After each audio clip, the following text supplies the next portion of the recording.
Welcome to Lost Girl Therapy, where we work on getting you back to you. Today I was thinking about what happens if I learn how to love myself.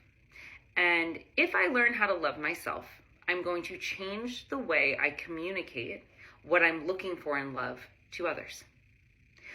When we learn how to love ourselves, we are redefining our own standard of care. We are basically saying, I know that I've done this previously, but that standard is no longer acceptable to me. So I'm simply raising it.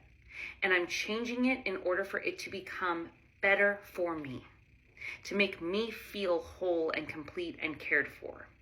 And when you do that to yourself, you're going to start to notice if others around you, whether it is romantic kinds of love or friends or family, if they are also able to match that new standard.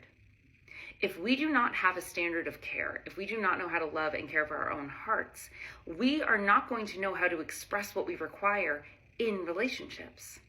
So if we're in a dynamic, we're simply going to receive love, and we're not going to kind of question or perhaps speak up for our own needs simply because we don't feel like we can give love to ourselves. So we have to take the love that is being offered, even if it doesn't feel like enough.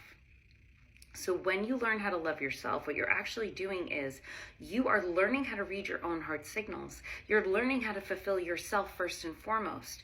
And then when a partner comes along, or a friend or a family member, you can actually communicate more effectively what it is that you're seeking in the dynamic. And in romantic relationships, this will completely redefine who shows up. Because you might have pre-existing people that kind of have shown you love in the past, but don't really fulfill everything that you're seeking in partnership. And they are either going to rise to the new standard of care, or they're not going to be able to, and that's okay.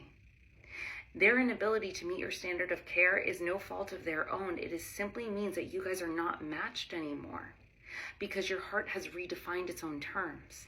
And then you're going to have this space to introduce someone new who will look at that and say, I can match what you're asking me. I can bring that to the table because you're also bringing it to the table. And when you've redefined partnership, your heart and your partner are going to look different. They're going to be more expansive. They're going to feel more grounded. It's going to feel whole. Simply because you learned how to listen to your own heart first, and then you were able to better communicate and express and articulate and attune to what it is that your heart requires when it comes to being loved.